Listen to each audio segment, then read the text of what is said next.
হাদিকে কেন হত্যা করা হয়েছে, যে হাদি কেন টার্গেট হয়েছিল? কারণ তারা বাঙালি মুসলমানের আইডেন্টিটিকে প্রতিষ্ঠিত করতে চেয়েছিল। হাদি বাঙালি মুসলমানের আইডেন্টিটি যদি প্রতিষ্ঠিত করা যায়, তাহলে বাংলাদেশের স্বাধীনতা সংহত করা যায়। এবং 1971 সালের পরে আমরা যাদেরকে বলি, যারা বন্ধু আমাদের, যারা আমাদের স্বাধীনতায় সহযোগিতা করেছিল বলে আমরা সর্বদা কৃতজ্ঞতা জানাই, তারা আসলে একটা স্বাধীন রাষ্ট্র দেখতে চায় নাই। এখানে তারা একটা ভাসাল স্টেট দেখতে চেয়েছিল, যে এটা একটা নামে মাত্র স্বাধীন দেশ থাকবে, কিন্তু পরিচালিত হবে দিল্লি থেকে। এটাই তাদের উদ্দেশ্য ছিল। এবং এটাকে হারিয়ে দেওয়ার সর্বোত্তম পন্থা হচ্ছে আমাদের আইডেন্টিটি এস্টাবলিশ করে ফেলা, আমাদের বাঙালি মুসলমানের সংস্কৃতি এস্টাবলিশ করে ফেলা। এই জন্যে হাদি কালচারাল রেভলিউশনের কথা বলতো। কালচারাল রেভলিউশন হলে পরেই আমরা স্বাধীনভাবে থাকতে পারব। আপনারা একটু চিন্তা করে দেখুন, কেন বাংলাদেশের সকল খুনির আশ্রয় ভারত হয়। এবং আরো দুর্ভাগ্যের বিষয় হলো যে এই কাজে কেবল যে চিহ্নিত ফ্যাসিবাদীরা করছে তাই না, এই কাজে অনেক রাজনৈতিক দলও এটাতে জড়িত হয়ে গেছেন, তারা বুঝে অথবা না বুঝে। শহীদ ওসমান হাদির সাথে আমার পরিচয়ের ব্যাপ্তিকাল ছিল 2 বছর সব মিলে। তার মধ্যে প্রায় 6 মাস ছিল দূর থেকে, যখন আমি প্রবাসে ছিলাম। এবং তখনই আমার প্রথম পরিচয় হলো ওসমান হাদির সঙ্গে, ভার্চুয়াল পরিচয়। আমার মনে আছে একটা ভার্চুয়ালি একটা মিটিংয়ের আয়োজন করা হয়েছিল। বাংলাদেশ থেকে বেশ কিছু তরুণ এই আয়োজনটি করেছিল এবং তাদের প্রধান উদ্দেশ্য ছিল বাংলাদেশ নিয়ে আমি কি চিন্তা করছি বিদেশে বসে সেটা সম্পর্কে জানা, আর যে লড়াই চলছে তৎকালীন ফ্যাসিস্ট শাসক এবং সেই ফ্যাসিস্ট শাসকের প্রভু ভারতীয় সাম্রাজ্যবাদ বা আধিপত্যবাদ বা হেজমনির বিরুদ্ধে, সে সম্পর্কে আমার কি চিন্তাধারা সেটা নিয়েই আমাদের মূল আলোচনাটা ছিল। তো সেই থেকে পরিচয়। তারপর আমি যখন প্রবাস জীবন শেষ করে এলাম জুলাই বিপ্লবের পরে, আমাকে এয়ারপোর্টে অভ্যর্থনা জানাতে গেছিল শরীফ ওসমান হাদি। আমি মানা করেছিলাম, ও শোনে নাই। ও বিমানবন্দরে গিয়ে উপস্থিত হয়েছিল এবং সেখান থেকে আমার বাসা পর্যন্ত পৌঁছে দিয়েছিল। তারপর আমার মা যখন মারা যান, হাদি আর আমি মিলে, আমরা দুজন মিলে আমার মায়ের লাশ কবরে নামিয়েছিলাম। এবং তখন প্রায় প্রতি সপ্তাহে হাদির সাথে একবার দেখা হতো আমার। বিভিন্ন আলোচনা করতে আসতো, ওর স্বপ্নগুলো শেয়ার করত, ওর পলিটিক্যাল ফিলসফিকে শেয়ার করত। তারপরে হাদি শহীদ হয়ে গেল গত বছর ডিসেম্বরে। আমার মায়ের লাশ নামিয়েছিল ও কবরে, আমি হাদির লাশ নামিয়ে এসেছি এখানেই, কবি নজরুল ইসলামের কবরের পাশে। এই বছর 2 পরিচয় আমার হাদির সাথে। কিন্তু আমার বলতে দ্বিধা নেই যে আমি চমৎকৃত হয়েছিলাম হাদির জ্ঞানের গভীরতা দেখে। আপনারা এখানে সবাই তার বক্তব্যের কথা বলেছেন যে চমৎকার বক্তৃতা দিত, অত্যন্ত ঝাঁঝালো কিন্তু খুবই যুক্তিপূর্ণ বক্তৃতা দিত। কিন্তু আমি ওর সাথে প্রায় 2 বছরের যে যোগাযোগ, তার মধ্যে দেখেছি যে ওর লেখাপড়ার ডেপথ কতটা ছিল, কি পরিমাণ পড়াশোনা করত, কি পরিমাণ চিন্তা করত বাংলাদেশ নিয়ে, জিওপলিটিক্স নিয়ে, ইসলাম নিয়ে, মানব সভ্যতা নিয়ে। এবং আমি খুব অবাক হতাম যে সেই ঝালকাঠির গ্রাম থেকে আসা, মাদ্রাসায় পড়াশোনা শুরু করা একটা ছেলের এই বয়সে এতটা ইন্টেলেকচুয়াল ম্যাচুরিটি। কিন্তু কি দুর্ভাগ্য দেখেন যে সেই হাদি কত কম বয়সে আমাদেরকে ছেড়ে চলে গেল। তো আমি ধন্যবাদ জানাচ্ছি, আজকে কৃতজ্ঞতা জানাচ্ছি ডাকসুর প্রতি, কৃতজ্ঞতা জানাচ্ছি মোসাদ্দেকের প্রতি, যে তারা একটি অসাধারণ কাজ করেছে, যে হাদির বক্তব্যগুলো এবং হাদির কয়েকটি ইন্টারভিউ তারা ছাপিয়েছে। আমি নিশ্চিত যে হাদির বক্তৃতার পরিধি আরও অনেক বড়, একটা বইতে এটা শেষ করার কোনো সুযোগ নেই, বাট এটা একটা উদ্যোগ নেওয়া হয়েছে, প্রথম উদ্যোগ, এবং এই উদ্যোগের জন্য আমি কৃতজ্ঞতা জানাচ্ছি তাদের প্রতি।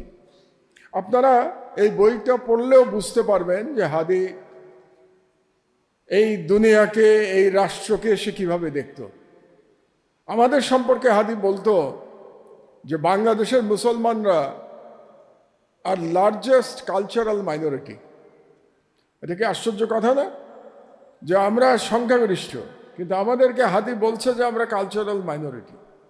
এই বিষয়টা আমাদের বোঝা দরকার, যে কেন বাংলাদেশের বাঙালি মুসলমানরা কালচারাল মাইনরিটি। কারণ আমাদের যে আইডেন্টিটি ক্রাইসিস, এই ক্রাইসিসটার আমরা সমাধান করি নাই। আমাদের যারা পণ্ডিত ব্যক্তি ছিলেন তারা এটা করতে পারেন নাই। আমাদের ফিলোসফার, আমাদের হিস্টোরিয়ান, তারা আমাদের আইডেন্টিটিটাকে পরিষ্কার করে তুলে ধরতে পারেন নাই। হাদি থাকলে নিশ্চয়ই হাদি এটা করতে পারত, আমার বিশ্বাস আছে হাদি করতে পারত। আমরা এই বাঙালি মুসলমান, এই বাঙালি মুসলমানের সত্তাটাকে হাদি চিনতে পেরেছি। ওর একটা ইন্টারভিউয়ের কথা আমার মনে পড়ে, আমি ভুলে গেছি যিনি ইন্টারভিউ করছিলেন তার নাম, একজন মহিলা ছিলেন। তো আলোচনা হচ্ছিল, এই কালচার নিয়ে আলোচনা হচ্ছিল। তো সেখানে হাদি বলছিল, কথাটা এরকম ছিল, যদি আমি ভুল না বলে থাকি, যে আমি কোনো আরোপিত কালচারে বিশ্বাস করি না। তো সেই যিনি হোস্ট ছিলেন তিনি জিজ্ঞাসা করলেন যে আরোপিত কালচারটা কি। তো হাদি তখন জবাব দিল, যেমন ধরুন আপনি শাড়ি পরে আছেন, আমি পায়জামা পাঞ্জাবি পরে আছি, এটা ন্যাচারাল, এটা আমাদের নিজেদের মধ্যে থেকে এসছে, এখানে কোনো আরোপিত কোনো বিষয় নাই। কিন্তু আপনি যখন বলবেন কথার কথা পায়জামা পাঞ্জাবি পরা যাবে না, প্যান্ট শার্ট পরতে হবে, কিংবা সালোয়ার কামিজ পরা যাবে না, বাঙালিকে সবসময় শাড়ি পরতে হবে, এই বিষয়টা আরোপিত। তাই আরোপিত কালচারে আমি বিশ্বাস করি না। এটাই ছিল হাদির মোটামুটি বক্তব্য, খুবই গুরুত্বপূর্ণ কথা। এবং হাদিকে কেন হত্যা করা হয়েছে এর জবাব আমরা আজ পর্যন্ত পুরোপুরি জানি না, কারণ আমরা হত্যাকারীদের কাছ থেকে তাদের মোটিভটা জানতে পারি নাই। কিন্তু আমি যেটা মনে করি যে হাদি কেন টার্গেট হয়েছিল, কারণ তারা বাঙালি মুসলমানের আইডেন্টিটিকে প্রতিষ্ঠিত করতে চেয়েছিল। হাদি বাঙালি মুসলমানের আইডেন্টিটি যদি প্রতিষ্ঠিত করা যায়, তাহলে বাংলাদেশের স্বাধীনতা সংহত করা যায়। এবং 1971 সালের পরে আমরা যাদেরকে বলি, যারা বন্ধু আমাদের, যারা আমাদের স্বাধীনতায় সহযোগিতা করেছিল বলে আমরা সর্বদা কৃতজ্ঞতা জানাই, তারা আসলে একটা স্বাধীন রাষ্ট্র দেখতে চায় নাই এখানে। তারা একটা ভাসাল স্টেট দেখতে চেয়েছিল, যে এটা একটা নামে মাত্র স্বাধীন দেশ থাকবে, কিন্তু পরিচালিত হবে দিল্লি থেকে। এটাই তাদের উদ্দেশ্য ছিল। এবং এটাকে হারিয়ে দেওয়ার সর্বোত্তম পন্থা হচ্ছে আমাদের আইডেন্টিটি এস্টাবলিশ করে ফেলা, আমাদের বাঙালি মুসলমানের সংস্কৃতি এস্টাবলিশ করে ফেলা। এই জন্যে হাদি কালচারাল রেভলিউশনের কথা বলতো। কালচারাল রেভলিউশন হলে পরেই আমরা স্বাধীনভাবে থাকতে পারব। আপনারা একটু চিন্তা করে দেখুন, কেন বাংলাদেশের সকল খুনির আশ্রয় ভারত হয়? এই প্রশ্নটা আমরা কয়জন আমাদেরকে করি? পৃথিবীতে তো আরও কোনো দেশ আছে, পাশে তো মিয়ানমারও আছে। আপনি যদি প্রতিবেশী চিন্তা করেন তো মিয়ানমারও তো আছে। তো আমাদের খুনিরা তো মিয়ানমারে আশ্রয় নেয় না, তো সকল খুনিরা ভারতে গিয়ে আশ্রয় নেয়। শেখ হাসিনা ভারতে আছে, বাংলাদেশের যতগুলো আয়নাঘর যারা করেছিলেন সেই জেনারেল সাহেবরা কোথায়? সব ভারতে। হাদির খুনি কোথায়? ভারতে। তো তার মানে হচ্ছে যে বাংলাদেশকে যাতে আমাদের রাষ্ট্রটাকে ধ্বংস করে দেয়া যায় বা রাষ্ট্রের কোনো স্বাধীন অস্তিত্ব না থাকে, সেই কাজটি 1971 সাল থেকে অব্যাহতভাবে চালানো হচ্ছে। তো জুলাই বিপ্লবে আপনারা আজকে যারা আমার সামনে বসে আছেন, কিংবা এখানে ডাকসুর নেতারা এখানে বসে আছে, ইনকলাব মঞ্চের ছেলেমেয়েরা এখানে বসে আছে।